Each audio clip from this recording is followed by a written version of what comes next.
Bonsoir Christelle. Bonsoir Tom. Alors nous arrivons au 110e SITREP, nous sommes le 6 octobre 2018 et la situation sur le front, le bilan des bombardements et des violations du cessez-le-feu est à peu près identique à la semaine dernière, exception faite du nombre de munitions utilisées qui est en sensible augmentation. Qui est en augmentation et en fait c'est surtout les munitions de gros calibre. Puisque du 29 septembre au 5 octobre, l'armée ukrainienne a violé le cessez-le-feu en RPD à 156 reprises, donc on est à une unité près de la semaine dernière. Par contre, durant cette période, elle a tiré 411 obus de mortier de 120 et 82 mm, donc là on est à plus du double de la semaine passée, et 8 obus de chars d'assaut. Si on y rajoute les munitions de véhicules de combat d'infanterie, les lance-roquettes, les systèmes de défense antiaérien, les lance-grenades, on arrive à un total de 2036 munitions, donc un petit peu plus que la semaine dernière, on est à 1900 et quelques. Il faut rajouter les 26 violations et 259 munitions tirées par l'armée ukrainienne durant les dernières 24 heures. Ces tirs ont touché 22 localités de la République, donc on est peu au trou là aussi, au même niveau que la semaine passée. Donc suite à ces bombardements, un civil a été blessé et 2 soldats sont morts. On a eu aussi 3 enfants qui sont morts et un qui a été blessé par l'explosion d'une mine près de Gorlovka, explosion qui a eu lieu à cause de l'inconscience de ces enfants, qui n'ont rien trouvé de mieux à faire que d'aller jouer dans la zone grise. Ils ont voulu aller voir une maison abandonnée en mode maison hantée, sauf que si elle est abandonnée, c'est pour une bonne raison, c'est qu'il y a des mines partout autour. Et que ça n'a pas loupé, ils ont marché sur une mine. Et donc il y en a 3 qui sont morts sur le coup et un qui était un peu à part, qui a été blessé, qui a été hospitalisé. Moi ça me fait toujours un petit peu halluciner quand il y a des trucs comme ça, parce que les enfants reçoivent à l'école des instructions, ils ont des panneaux un peu partout pour bien leur indiquer de pas toucher aux mines, de pas toucher aux obus non explosés, de pas approcher de la ligne de front des positions, de pas approcher quand il y a les jolis panneaux attention mines, etc. Mais bon, il semble que ça ne suffit pas. C'est un drame qui aurait pu être évité et vraiment c'est terrible pour les familles. C'est un peu comme ce qu'il y avait eu il y a quelques mois en arrière, là, quand il y avait une explosion dans un bus à Debaltsevo parce qu'il y avait un gamin qui jouait avec une grenade. Oui, d'accord. C'est pas faute de leur dire pourtant que c'est pas des jouets. Mais bon, c'est le souci, si tu veux, quand tu as des gens qui vivent depuis déjà un bon moment dans des zones de guerre où ils sont constamment menacés sur leur existence. Après ils font plus attention à rien en fait. C'est ça le problème. Ils perdent complètement leur instinct de survie et d'attention à ce genre de trucs. Mais bon, là on a quand même 3 enfants qui sont morts à cause de ça, quoi. Là c'est pas... entre guillemets une punition terrible pour un acte d'inconscience. Ouais. Ça reste des gosses et c'est pour ça que je pense que là la guerre est vraiment, encore une fois, la guerre est vraiment une chose vraiment dégueulasse, vraiment et malheureusement, vraiment des situations sale. comme ça, on va en avoir encore beaucoup, parce qu'avec le nombre de mines qui ont été réparties partout dans le Donbass en plus de 4 ans de conflit, il y en a au moins pour 20 ans pour déminer. Donc, voilà. Au niveau destruction, par contre, on en a beaucoup moins, puisqu'on a eu une seule habitation qui a été endommagée à Kominternovo. Ces tirs ont été corrigés comme d'habitude à l'aide de drones. Cette semaine, 10 drones ukrainiens ont ainsi été repérés par l'armée de l'RPD, dont 8 rien que dans le sud, donc la zone Sakhanka, Kominternovo, Leninskoye. Des drones qui servent soit à larguer des petites grenades, soit à corriger les tirs d'artillerie pour s'assurer qu'ils atteignent bien les maisons civiles. Voilà. Les soldats de l'RPD ont abattu 4 de ces drones cette semaine à Kominternovo, Leninskoye et Marinka. Petite info intéressante à plusieurs titres, une info qui a été d'ailleurs divulguée par l'OSCE, à savoir que les forces armées ukrainiennes sont en train de déployer des systèmes de défense antiaérienne vers la ligne de contact, entre autres dans le sud, près de Mariupol.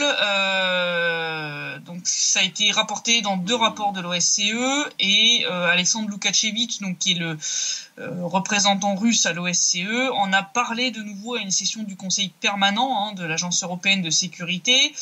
Il a dit qu'Kiev amène des systèmes de défense antiaérienne sur la ligne de contact. Selon les rapports de la mission spéciale de surveillance de l'OSCE du 28 septembre et du 1er octobre, 2 systèmes de missiles de défense antiaérien Buk ont été repérés dans une gare de Mariupol et plusieurs autres sur la jonction ferroviaire à Rubezhnoye, quels sont les objectifs qu'ils ont l'intention d'abattre. Effectivement, on peut se poser la question. Oui, puisque ni les RPD ni les RPN n'ont d'aviation.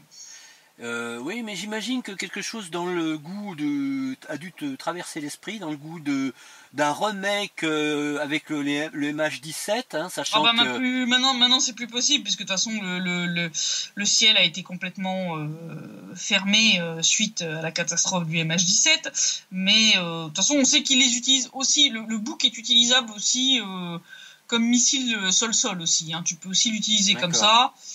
Ils l'ont déjà fait, hein, je veux dire, l'année dernière, on a eu des morceaux de bouc ukrainiens qui sont tombés sur Makeyevka pendant l'escalade, là, donc le 31 janvier, si je dis pas de bêtises, 2017. Des jolis morceaux de bouc ukrainiens ont atterri, sont tombés du ciel. Ils avaient dû essayer de descendre un drone ou un truc du genre, et les morceaux sont descendus, sont tombés sur la zone résidentielle. Ouais. Pendant ce temps-là, un audit a été mené du 1er au 4 octobre par le quartier général au sein des unités des forces armées ukrainiennes présentes sur la ligne de front pour évaluer les pertes matérielles et déterminer l'étendue des vols d'armes et de matériel militaire. Ils n'ont pas été déçus parce qu'ils ont quand même découvert un manque d'armes, de munitions, de pièces de rechange, de carburant et de lubrifiant pour une valeur totale de 398 millions de grivnia, soit 12,21 millions d'euros. Oh oui, c'est... d'accord. Voilà. Toutes les brigades des forces armées ukrainiennes sont concernées, mais celles qui ont, entre guillemets, le meilleur score en termes de vol, hein, donc celles où c'est le plus étendu, n'est-ce pas, sont les 56e, 58e et 36e brigades. Bien sûr, les armes déclarées comme détruites lors des combats n'ont pas de papier attestant de ce fait. L'ensemble du dossier a été transmis à Mathios, le procureur général militaire ukrainien, avec ordre de ne pas divulguer l'affaire. Bah tiens. Ah bah oui, parce que le problème, c'est que s'ils commençaient à faire la chasse aux fraudeurs, hein, ça démantèlerait encore plus l'armée ukrainienne. Et, oui, et puis là, ils sont toujours en défaut, c'est catastrophique. Voilà, donc, là, leur campagne de conscription d'automne, où ils espéraient gratter à peu près 18 000 soldats, finalement, ils s'attendent à arriver à en recruter à peine 3 000. Je pense qu'ils sont encore très optimistes. Elle est bien grévée, leur offensive finale, hein. Ouais, là je pense qu'il va y avoir deux, trois petits problèmes. Si on regarde la situation politique, les accords de Minsk, un nouveau désengagement des forces dans le Donbass a été convenu mardi par le groupe de contact à Minsk. Donc c'est ce qui a été déclaré par le représentant russe au sein du groupe, Boris Gryzlov. Ce désengagement est prévu près de Stanitsa Luganskaya, donc c'est en RPL. Il est prévu pour le 5 octobre, donc il était prévu pour hier. Donc vu qu'on n'a pas entendu parler, c'est qu'il n'a pas eu lieu. Parce que, comme d'habitude, je veux dire, celui-là, ça fait au moins 4 ou 5 fois qu'on prévoit de... C'est une des 3 zones pilotes dans lesquelles l'Ukraine et les républiques populaires doivent reculer leurs troupes. Ouais. Et les armes, et ça fait au moins 4 ou 5 fois que Kiev trouve tous les prétextes possibles et inimaginables pour ne pas le faire. Voilà. Donc, ouais. Comment ça fait plus d'un an que ça traîne pour Stanitsa Luganskaya, donc je veux dire, je m'attends pas à ce que ça fonctionne. À cette occasion, les représentants de Kiev ont rejeté la proposition qui visait à interdire les tirs contre les bâtiments civils dans le Donbass, et que le groupe de contact s'était penché sur une série de mesures supplémentaires concernant l'accord sur le cessez-le-feu. Donc c'était ces séries de mesures dont on avait parlé il y a quelques semaines en arrière, qui avaient été présentées par Pouchiline. Application de ces mesures qui auraient pu permettre d'améliorer la situation et d'exclure d'éventuels torpillages des accords de Minsk. Malheureusement, l'Ukraine a refusé la proposition pourtant soutenue par l'OSCE, la Russie et les républiques de Donetsk et de Lugansk sur l'interdiction des tirs contre les ouvrages civils ainsi que des activités subversives et de renseignement dans les territoires des parties en conflit. Donc voilà, si vous vouliez la preuve que l'Ukraine ne veut pas la paix, je pense que voilà.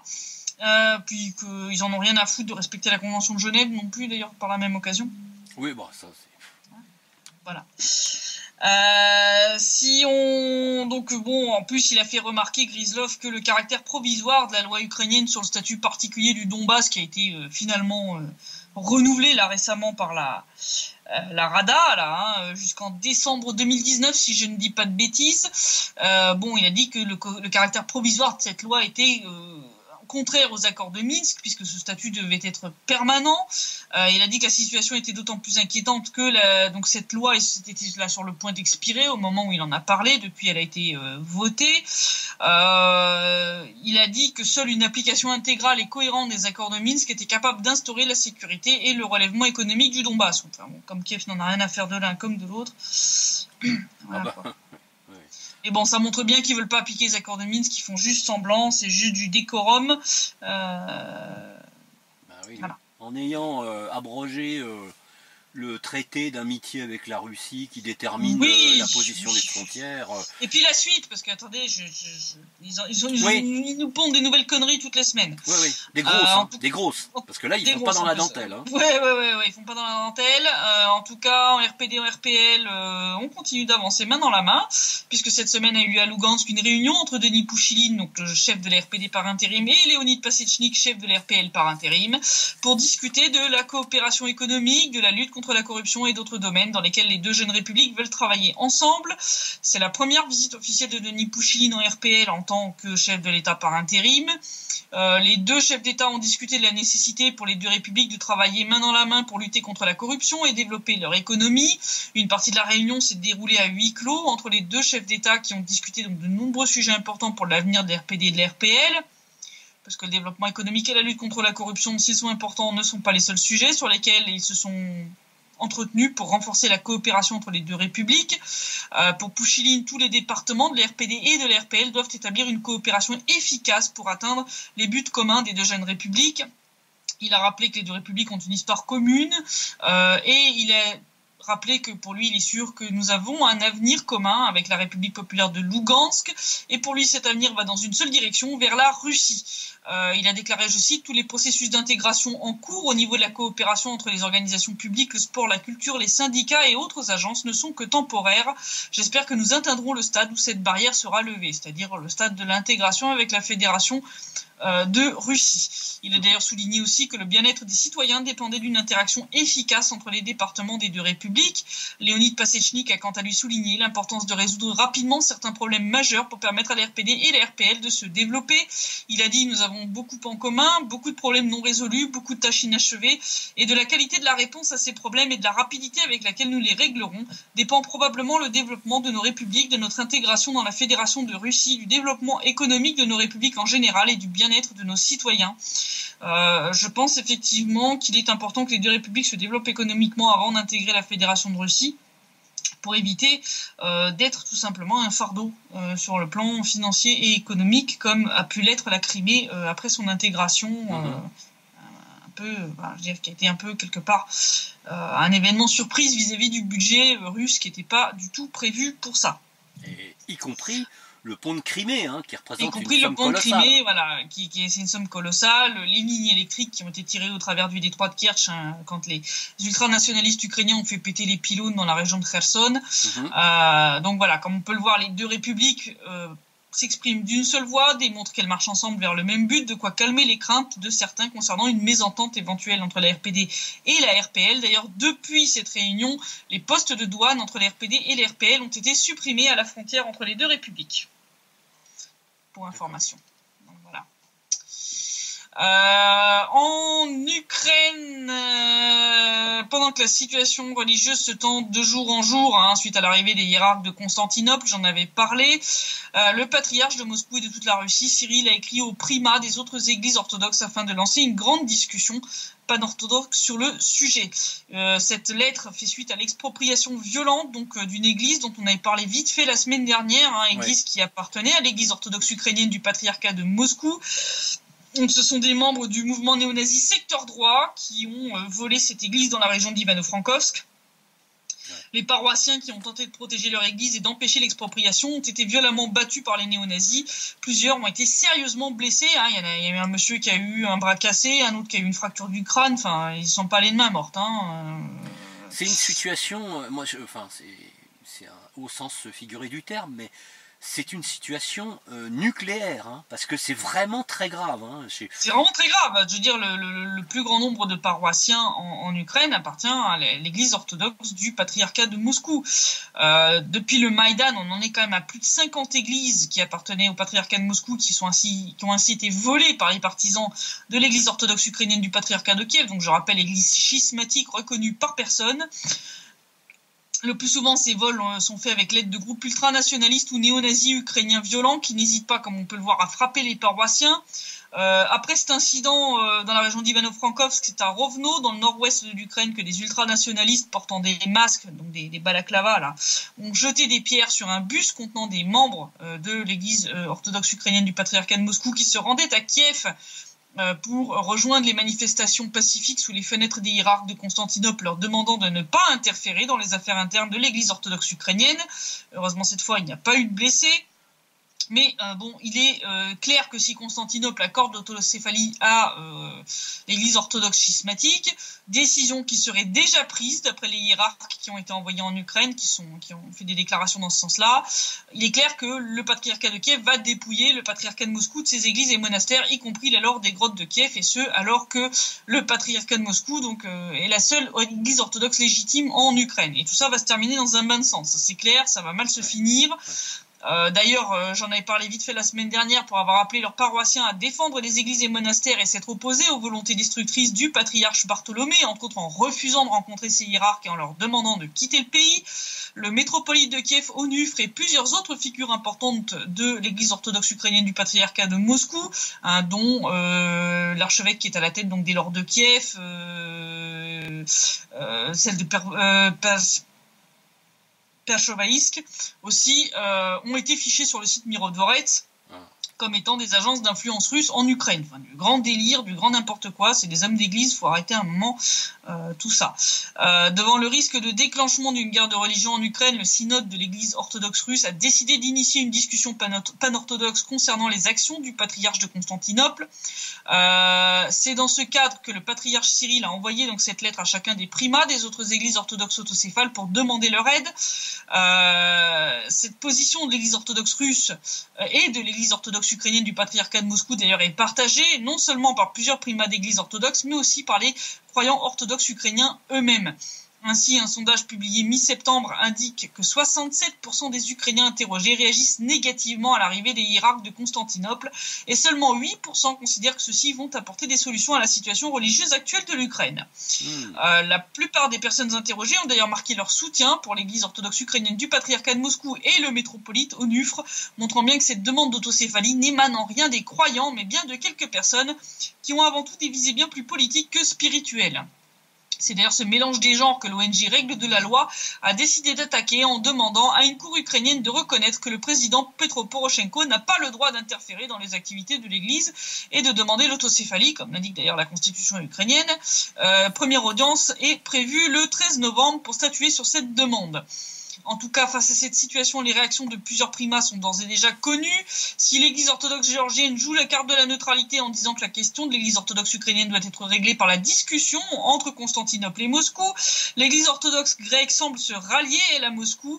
Ainsi, le métropolite Ambroise de Kalavrita a violemment critiqué les actions du patriarche Bartholomé en Ukraine. Il a dit, je cite, « Sa sainteté, le patriarche Bartholomé de Constantinople, semble s'être fixé comme objectif ces dernières années de diviser l'orthodoxie. Le dernier pas erroné du patriarche a été celui lié à l'église d'Ukraine. Nous n'avions sans doute pas assez de problèmes, il fallait encore que notre patriarche s'engage pratiquement dans une confrontation entre le patriarcat œcuménique et la grande église russe. L'église canonique d'Ukraine conserve ses liens spirituels et son autonomie au sein du patriarcat de Moscou et le patriarcat de Constantinople entend reconnaître l'église schismatique d'Ukraine. Nous sommes au seuil d'un nouveau schisme dans l'église. Si nous ajoutons à cela les discordes internes qui ont surgi après le pseudo-concile de Colimbari, alors la situation ecclésiastique devient extrêmement tragique. Par cette déclaration, l'église orthodoxe grecque rejoint donc les autres églises qui s'inquiètent de la situation en Ukraine et ont déjà ouvertement déclaré leur opposition à l'octroi de l'autocéphalie pour l'église schismatique, à savoir l'église donc de Serbie, de Jérusalem, de Pologne et d'Alexandrie, sans parler de l'appel de l'église orthodoxe américaine à régler tout ça par le dialogue, et la proposition de l'église de Chypre de jouer les médiateurs. L'aide de toutes ces églises est vitale pour régler cela de manière pacifique, car de par son statut qui n'est pas aussi important sur le plan honorifique que celui de Constantinople, Moscou ne peut pas lancer elle-même un synode pan-orthodoxe. L'idéal serait donc que celui-ci soit lancé par une des plus anciennes églises comme celle d'Alexandrie, puisque le patriarcat œcuménique a une prérogative en tant que premier parmi ses pairs de rassembler le synode, mais si on regarde donc le diptyque, le prochain est le patriarche d'Alexandrie, ou en général le conseil des anciens patriarcats, c'est-à-dire Alexandrie, Jérusalem et Antioche, qui pourraient se réunir pour proposer quelque chose. Alexandre Volkov, secrétaire de presse du patriarche de Moscou et de toute la Russie, a aussi exprimé le souhait que toutes les églises orthodoxes autocéphales expriment leur point de vue sur la situation religieuse en Ukraine. Pour lui, il ne s'agit pas seulement d'empêcher l'éclatement d'une guerre de religion en Ukraine, mais d'assurer la survie de l'orthodoxie mondiale unie. Comme on peut le voir, le risque de guerre de religion en Ukraine et de schisme au sein de l'orthodoxie dépend désormais de la capacité des autres églises orthodoxes à faire plier Bartholomé. Et à mon avis, c'est un peu mal parti. Oui. Je pense que il est piloté derrière par soit la CIA, enfin voilà. Quoi. Oui, j'ai d'ailleurs corrigé une traduction pour Donbass Insider. J'encourage nos lecteurs à aller le voir sur le fait que Bartholomé montre vraiment qu'il veut. Il se voit lui-même comme étant le pape de l'orthodoxie, ce qu'il n'est pas. Et donc ça c'est extrêmement grave, parce qu'en fait il est en train de dévoyer complètement les canons. Entre autres, il a décrété l'autorisation pour les prêtres orthodoxes de pouvoir se remarier, ce qui est une hérésie totale, enfin des trucs comme ça, quoi. Donc bon, là. Et puis surtout, ce qui est très important, c'est que parce qu'il peut pas ne pas être au courant, il laisse sciemment des néo-nazis chasser des fidèles orthodoxes de leurs propres églises. Et il va reconnaître l'église schismatique qui soutient ces gens-là. Bon, c'est ça. Bon, je pense que ça se passe de commentaires. Si on regarde l'évolution générale de la situation en Ukraine, donc je le disais, ça va de mal en pis, puisque la Rada a voté en première lecture un projet de loi qui veut criminaliser ceux qui ne parlent pas ou mal l'ukrainien. Donc je rappelle, après avoir retiré à la langue russe son statut de langue officielle dans certaines régions où les russophones sont majoritaires, imposer l'enseignement en ukrainien. Kiev poursuit son projet d'épuration linguistique et ethnique du pays. Bon, je peux pas appeler ça autrement, j'appelle un chat, parce que bon, là il s'agit d'un ethnocide, d'une ukrainisation de force encore pire que celle qui fut imposée par les soviétiques après la création de cet état artificiel qu'est l'Ukraine. Il faut rappeler qu'à l'instar d'autres pays dans le monde, l'Ukraine est multi-ethnique et que plusieurs langues cohabitent dans le pays, dont l'ukrainien, le russe, le hongrois et le roumain. Tenter d'imposer une seule de ces langues à tous les habitants n'est qu'une forme de fascisme qui ne dit pas son nom. Si on veut faire une petite comparaison simple avec des pays qui sont plus ou moins dans la même configuration, si la Suisse ou la Belgique enlevaient le statut de langue nationale aux Français puis interdisaient à leurs citoyens des régions ou cantons francophones de recevoir un enseignement en français avant de les pénaliser s'ils ne parlaient pas correctement le flamand ou le suisse allemand, je pense que la population serait déjà dans la rue et Amnesty International ferait un scandale sur tous les plateaux télévisés. Si la Russie interdisait de même aux Tatars de Crimée de recevoir un enseignement dans leur langue, je pense que là on aurait carrément l'ONU sur la brèche et une pluie de sanctions qui s'abattrait sur Moscou. Par contre, absolument certain. Ça c'est sûr. Voilà. Mais quand c'est l'Ukraine, là on tolère le fascisme 2.0. Ouais. Alors si tu ajoutes avec la guerre de religion qui se profile, ça va être un enfer, Ça va être un enfer, l'Ukraine. Moi, je le dis, ça va partir complètement en couille, Parce que là, si on regarde de plus près ce projet de loi pour voir à quel point l'Ukraine est devenue un État fasciste, y compris sur le plan linguistique, on voit que ce projet de loi impose aux dirigeants du pays, officiels, enseignants, docteurs, etc., de parler couramment la langue ukrainienne. Dans le même temps, toute tentative d'introduire le multilinguisme en Ukraine serait considérée comme une incitation au séparatisme linguistique, à la confrontation interethnique et au renversement de la Constitution. Rien moins que ça. Donc toute tentative d'essayer de faire réellement cohabiter pacifiquement les différentes ethnies du pays, c'est du séparatisme. Tout va bien. Le problème, c'est quand, pour faire clair, toute personne russophone, les Hongrois, les Roumains ethniques qui parlent très mal l'ukrainien seront discriminés pour accéder au poste officiel, au monde politique, à l'enseignement ou même à la pratique de la médecine. Ça veut dire quoi? Ça veut dire que les russophones, les Hongrois, les Roumains ethniques, entre autres, deviendront des citoyens de seconde zone et ne pourront plus accéder au poste qui leur permettrait de faire entendre leur voix dans l'arène politique. En clair, ils seront purement et simplement effacés de la scène publique comme s'ils n'existaient pas. Alors, maintenant, vous prenez cette obligation de parler couramment ukrainien pour bien comprendre à quel point c'est un truc c'est gravissime. Ouais, gravissime. Puis vous remplacez par être de race aryenne. Puis je vous encourage à aller vous replonger dans les petites lois édictées en 1933. et après par les nazis. Et c'était des lois qui, je rappelle, donc pour ceux qui ont oublié leur livre d'histoire, c'était des lois qui visaient à empêcher les juifs d'accéder à un certain nombre de professions. Donc ils ont été éjectés de la fonction publique, de la sphère politique, juridique, donc ils ne pouvaient plus être avocats, etc. etc. Voilà. Ouais. Bon, donc vous prenez ces lois-là, puis vous remplacez l'obligation d'être de race aryenne par le fait de parler couramment l'ukrainien, puis vous allez voir, c'est les mêmes. C'est les mêmes. C'est l'équivalent ukrainien des lois édictées par les nazis en 1933 et après. Voilà. Et évidemment, pas de réaction des chancelleries allemandes et françaises. Non. Aucune réaction de BHL et de ses amis. OSCE et quoi que ce soit. Voilà. Donc la seule différence, c'est que là, les Juifs ont été remplacés par les russophones, les Hongrois et les Roumains. Mais c'est la seule différence. C'est tout aussi gerbant et c'est tout aussi illégal. Ça s'appelle de la discrimination de minorité. D'ailleurs, excuse-moi de faire une parenthèse, je suis même pas sûr que les Juifs ne soient pas visés à un moment ou à un autre, parce que il y a quand même de toute façon, il y a un moment où il y a une tradition entre les Juifs ashkénazes, c'est de parler en yiddish, parce que le yiddish c'est pas de l'ukrainien. Et puis s'ils se mettent à parler hébreu, évidemment, en lisant la Torah, ils parlent l'hébreu. Donc là, ça pourrait devenir aussi dangereux. Et comme ils se servent apparemment des néo-nazis pour soit chasser les orthodoxes de leurs églises, soit faire pression sur les gens qui sont d'une ethnie minoritaire en Ukraine, même les juifs qui vivent en Ukraine sont menacés clairement par ces lois. De toute façon, comme je l'ai dit, de toute façon les actes antisémites augmentent. D'ailleurs, je vois de plus en plus d'articles extrêmement critiques sur l'Ukraine dans les médias israéliens. Des journaux comme Israel News, Haaretz, etc. Donc je veux dire, c'est qu'il y en a quand même qui sont bien conscients que c'est dangereux. Ça peut déraper, c'est dangereux. Oui, de toute façon, ce que je disais la semaine dernière, ça commence par les uns, ça se terminera par tout le monde. Tous ceux qui ne seront pas, soi-disant, assez ukrainiens, assez purs sur le plan de la race ukrainienne, finiront comme cible. De toute façon, il faut bien en être conscient. Voilà, donc je vous le dis. Parce qu'en plus, donc non seulement tous ceux qui parlent pas parfaitement l'ukrainien seront éjectés, tous les postes politiques, officiels, même l'enseignement ou la médecine. Enfin, tu te rends compte, c'est complètement délirant. Mais en plus, ce projet ne s'arrête pas là, puisqu'il prévoit aussi des mesures pour protéger la langue ukrainienne, entre guillemets, entre autres en introduisant un délit d'humiliation publique et de non-respect de l'ukrainien. Voilà. Si tu parles pas suffisamment correctement, que tu fais des fautes, tu peux te prendre une amende et même des peines de prison. Ouais, attends, mais là, on plane complètement. Les amendes prévues pourront aller jusqu'à 50 fois le revenu minimum non imposable pour les simples citoyens, soit environ 850 grivnia et 6 mois de prison, ou jusqu'à 3 ans de prison si tu peux pas payer. Pour les officiels, qui eux ne parlent pas ukrainien au sein des structures d'État, des autorités locales, des entreprises ou autres lieux, l'amende pourra monter à entre 200 et 400 fois le revenu minimum. Et si ces violations dans l'utilisation de la langue ukrainienne ont lieu à la télévision ou à la radio, les amendes grimperont entre 500 et 600 fois le revenu minimum. Si vous faites trop de fautes en ukrainien, vous pouvez finir en tôle. Ceci n'est pas une blague ni un pendant ce temps-là à Kiev, c'est un projet de loi voté en première lecture par le Parlement ukrainien. On va voir dans quelques semaines comment vont réagir l'OSCE, l'Union européenne, la France, l'Allemagne, les États-Unis, le Canada.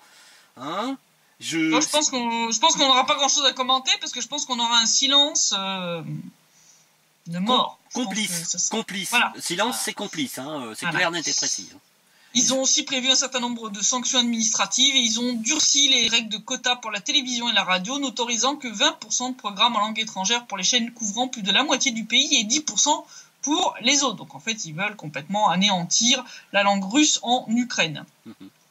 Ce projet de loi fasciste et liberticide a suscité une réaction immédiate en RPD par la voix de Mikhail Geltiakov, qui est ministre par intérim de la Culture. Aucun pays au monde ne viole les droits de l'homme comme l'Ukraine, a-t-il déclaré. Dans certaines régions d'Ukraine, 50% de la population est russe et environ 90% pensent et parlent en russe. Adopter de telles lois et prévoir également une peine d'emprisonnement pouvant aller jusqu'à 3 ans pour le non-respect de la langue ukrainienne est de la folie. Il a d'ailleurs même rappelé que même Taras Shevchenko, qui est considéré comme un auteur classique ukrainien, a écrit ses mémoires et ses notes exclusivement en langue russe. En plus, voter cette loi sur fond de la confrontation diplomatique avec la Hongrie concernant la Transcarpathie ne va pas arranger les relations de Kiev avec Budapest, ni améliorer la cohésion du pays. Je signale d'ailleurs qu'ils ont déjà dit que, donc ça y est, ils veulent éjecter le consul hongrois là, à Beregovo, et donc Budapest leur a dit pas de problème, on va vous rendre l'appareil, donc ils vont mettre leur menace à exécution. Moi, je pense que si elle continue sur cette voie, l'Ukraine redeviendra ce qu'elle était avant que les Soviétiques ne créent ce pays artificiel, à savoir une constellation de régions appartenant aux pays voisins. Bah écoute, ils cherchent, ils vont trouver, parce que les Hongrois vont pas laisser leur minorité ethnique en Ukraine se faire matraquer parce qu'ils parlent hongrois. Non, ça c'est clair. Connaissant Orban, je crois que ça va très mal se finir. Pendant ce temps-là, à Kiev, c'est le SBU qui a révélé un truc assez cocasse, parce que donc l'Ukraine, comme on le sait, tempête contre la soi-disant annexion de la péninsule criméenne par la Russie. Et donc ils interdisent à qui que ce soit d'aider en quoi que ce soit à rétablir des communications ou l'électricité avec la Crimée, etc. Et là, le SBU a découvert et révélé qu'une entreprise ukrainienne a fourni des matériaux pour la construction du pont de Kerch. Ouh là là. Ouais. Ça, c'est des enquêteurs du SBU qui ont découvert au sein des documents de la direction de cette entreprise que cette dernière avait livré au total 28 000 tonnes de pierres concassées à la Fédération de Russie. Oui. La société aurait même d'ailleurs extrait les pierres d'une carrière appartenant à un citoyen russe sans permis et les a vendues par l'intermédiaire d'une société russe elle aussi qui a fait partie des fournisseurs du chantier du pont de Crimée. Les dirigeants de la société sont poursuivis pour soutien à l'occupation de la Fédération de Russie en Crimée. Je pense qu'il y en a 2-3 qui ont dû faire un petit infarctus là à Kiev quand même quand la nouvelle est tombée. Je pense que... Quant aux gens qui ont vendu les cailloux à la Russie pour le pont de Kerch, à mon avis, ils vont pas ressortir de prison avant longtemps. Ouais, ils sont un peu mal partis. Donc j'ai pas abordé dans ce truc, il y a eu d'autres nouvelles assez inquiétantes, puisque en Ukraine, la Rada veut punir les chaînes 112 et News One pour soi-disant propagande pro-russe, en gros, pour simplifier. Ils se mangent entre eux, c'est quand même Ils se mangent entre eux, mais je l'ai dit. Je veux dire, c'est le principe de tous ces ultranationalismes. De toute façon, à terme, ils finissent par se bouffer eux-mêmes, parce qu'en fait, t'as toujours quelqu'un qui sera pas assez. Extrémiste, ouais.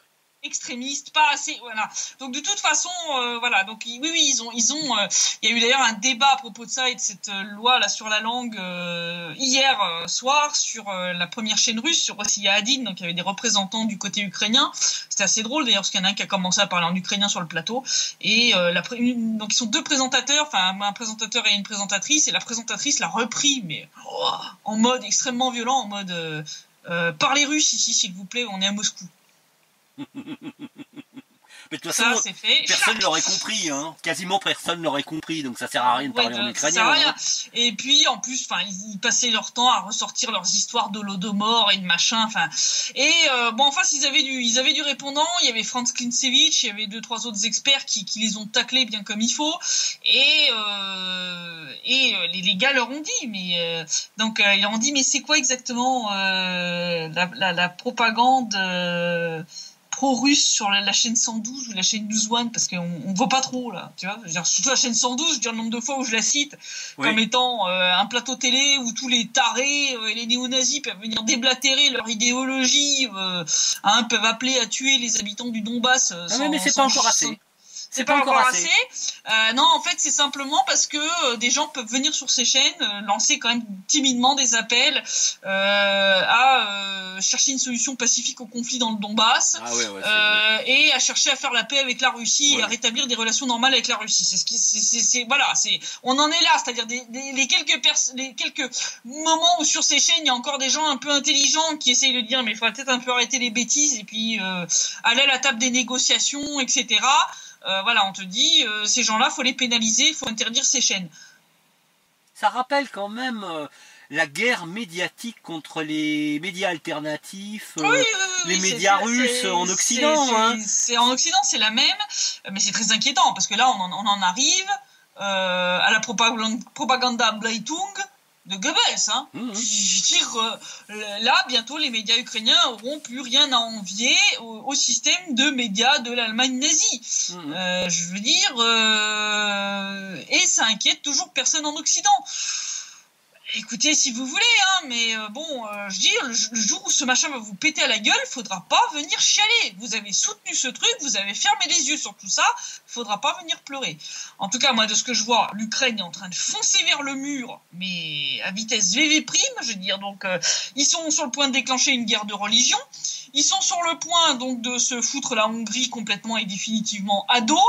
Ils ont enterré le traité d'amitié, donc Pushkov, ça aussi j'encourage les gens à aller sur le site de Denis Presse, j'ai fait la traduction d'une intervention de Pushkov qui dit en gros vous venez délier les mains de la Russie, vous avez perdu définitivement le Donbass, je vous le dis clairement, donc en clair, au minimum la Russie va reconnaître la RPD et l'RPL, je pense, d'ici quelques temps. Alors, je pense le temps que le traité tombe complètement en désuétude, hein, donc c'est-à-dire décembre, décembre. Donc je pense que début de l'année prochaine, la Russie peut brandir un truc en disant voilà, je reconnais la RPD et la RPL. Je suis plus tenu de respecter l'intégrité territoriale de l'Ukraine, allez tous vous faire foutre, et puis voilà. Si l'Ukraine ne provoque pas autre chose de beaucoup plus grave encore, enfin, d'ici là, voilà, ou si elle n'a pas fini de tomber dans l'anéantissement le plus total via cette guerre de religion, parce que là, je vais dire, quand tu vois que 67% des Ukrainiens ne soutiennent pas du tout cette démarche de Constantinople. Oui, donc je pense que ça commence à schlinguer quand même pour votre projet, les enfants. Là. Ça va très très mal se finir. Je pense que s'ils essayent de prendre la lord de Kiev ou l'autre, ça va très très mal se terminer. Je pense que ça va se terminer en bain de sang. L'Occident pourra fermer les yeux autant qu'ils veulent. Au bout d'un moment, ça va complètement déraper. Vous avez fermé les yeux sur le début au Donbass quand ils ont envoyé les chars d'assaut contre la population civile. On a vu ce que ça a donné. Je veux dire, à un moment, est-ce que vous pourriez arrêter de répéter les mêmes conneries ad vitam aeternam? Ça serait gentil. Bah, c'est-à-dire que ça aura toujours les mêmes résultats. Hein. C'est ça. Ils essayent. Hein. Sauf que là, ça va pas être localisé au Donbass. Vous allez avoir un conflit religieux majeur sur une très grande partie du pays. Vous comprenez quand même là l'étendue des dégâts, et pendant ce temps-là, le risque donc que ça éclate en Transcarpathie avec la Hongrie. Enfin bon, les Américains ont menacé de se faire un blocus naval contre la Russie pour l'empêcher de soi-disant fournir du gaz et du pétrole à l'Iran.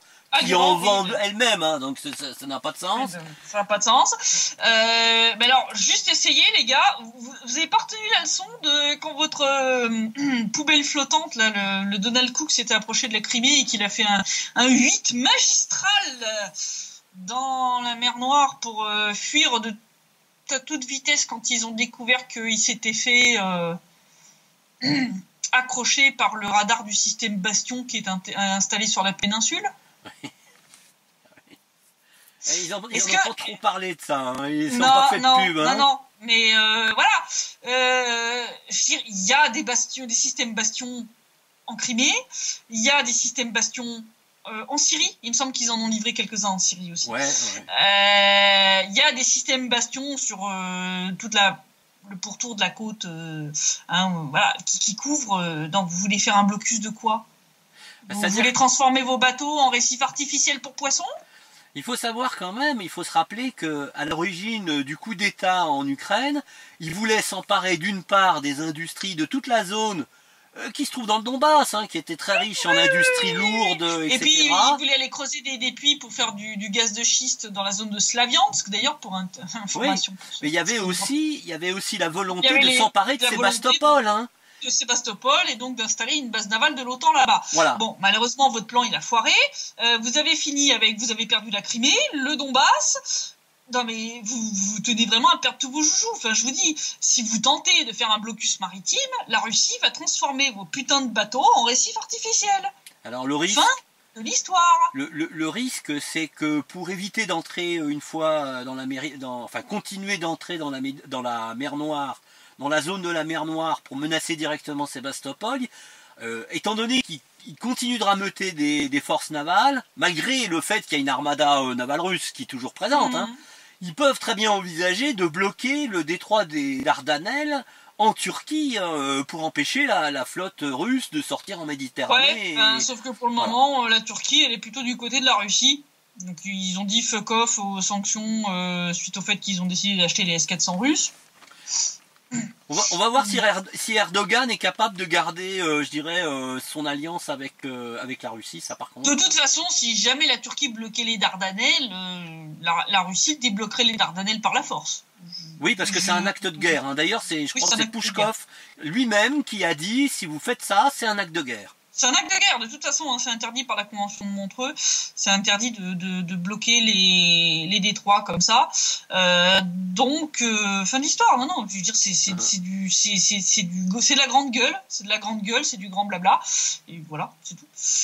Je veux dire, la Russie a les moyens de garder les différents détroits ouverts pour sa flotte, donc vous pouvez continuer de gueuler comme vous voulez, hein, c'est comme les menaces de détruire les missiles nucléaires russes de la part d'une autre folle là, du département d'État américain. Oui, qui proteste en fait contre la création de missiles à portée intermédiaire. Ça fait partie d'un traité. Ça fait partie du traité de non-prolifération des armes nucléaires. Ils l'ont violé eux aussi. Hein, donc, voilà, les USA violent d'ailleurs. Donc de toute façon, les USA ont le droit surtout de fermer leur gueule. Arrêtez de faire chier, votre empire est en train de s'effondrer. Ça sert à rien vos gesticulations à part de montrer que vous êtes en train de vous effondrer. C'est la meilleure preuve qui soit que l'Empire américain est en train de se casser la gueule, c'est ces gesticulations qui deviennent de plus en plus ridicules autour de la Russie, de la Chine, etc. L'Inde, en tout cas, a l'air d'être bien partie aussi pour dire fuck off vis-à-vis des sanctions américaines pour l'achat des S-400. Oui, parce qu'ils ont signé. Hein. Ils ont signé. Donc, je sais plus qui a dit, si ça continue, en fait, vu le succès des armes russes, les États-Unis vont devoir sanctionner la planète entière. Oui, comme c'est parti. Les Chinois ont été sanctionnés parce qu'ils ont acheté des armes russes. Hein. C'est un comble. Bien sûr. C'est effarant. C'est de la tentative de concurrence déloyale. Je veux dire, à un moment, faut arrêter. Arrêtez vos petits cacas nerveux. Admettez la réalité. Vous êtes un empire sur le déclin. Gérez votre déclin de manière un peu plus intelligente pour limiter la casse. C'est le mieux que vous ayez à faire plutôt que d'essayer de sanctionner toute la planète alors que vous êtes en train de perdre votre pouvoir. Le dollar est en train de payer le prix de vos conneries et au final c'est vous qui allez payer le prix fort. Hein, là, la Chine s'apprête, semble-t-il, à déboucler pour l'instant une petite quantité de ces bons du trésor américain, mais ils en ont une quantité industrielle. Donc si au bout d'un moment ils en débouclent une trop grande quantité, ça peut effectivement provoquer une catastrophe du point de vue de la dette américaine. Oui, la première salve qui va partir dans quelques jours, c'est à peu près 3 milliards. 3 milliards. Et ils en possèdent un peu plus de 1000. Donc, un peu plus de 1000. Mais voilà, donc le problème c'est qu'ils n'ont pas besoin de tout déboucler. C'est ça que les gens ne comprennent pas. Il y a des gens qui disent oui, mais c'est une petite somme par rapport au total qu'ils ont. T'as pas besoin d'un gros verre pour faire déborder un vase. T'as besoin d'une goutte. Absolument. Voilà, c'est pour vous faire comprendre le processus. Surtout que la Russie s'en est débarrassée de... Situation à surveiller, surtout sur le plan religieux et avec la Transcarpathie, parce que je pense que ça va devenir très très chaud autour de ces sujets-là dans pas très longtemps. Tout à fait. Et je pense que ça peut déraper, donc surveillez vraiment la situation, surveillez donc Donny Press, Donbass Insider. Comme je l'ai dit, il y a des articles sur Donbass Insider qui sont pas sur Donny Press, il y a des articles qui sont sur Donny Press qui sont pas sur Donbass Insider. Donc vraiment surveillez les deux plateformes. Les deux sont sur Telegram, sur Vcontact, sur Facebook, sur Google+. Voilà, vous pouvez suivre tout ça aussi sur Twitter, sur mon LinkedIn. Donc vraiment, il y a plein de plateformes sur lesquelles vous pouvez suivre les informations. Vous n'avez pas d'excuses pour pas vous tenir informé. Et donc, je te dis à la semaine prochaine pour le prochain site rep. Pour le 111e. Ouais. Merci Christelle, merci pour ton travail. Je relais en fait les remerciements de tous ceux qui nous suivent. Hein. Et qui laissent je remercie tous ceux qui laissent des petits commentaires. J'ai pas toujours le temps de répondre à tout le monde. C'est très encourageant. Souvent, je mets un petit pouce. Souvent, je mets juste un petit pouce sous les commentaires. Mais merci à tous ceux qui commentent régulièrement sous les vidéos, sous les articles, sur les réseaux sociaux. Ça fait toujours plaisir et c'est clair que ça fait du bien de sentir qu'on est soutenu. Donc vraiment continuez. Voilà, merci à vous tous. Merci Christelle. Pour moi aussi. puisque les informations que tu nous donnes sont gratuites, elles nous aident à vraiment avoir une vraie vue des choses de là-bas, du Donbass, et donc c'est moi aussi qui te remercie pour ça. Et je te souhaite une belle semaine, en tout cas, autant que c'est possible en tout cas, et puis à la semaine prochaine, à samedi prochain pour le prochain site. Bonne soirée, au revoir. Au revoir Christelle.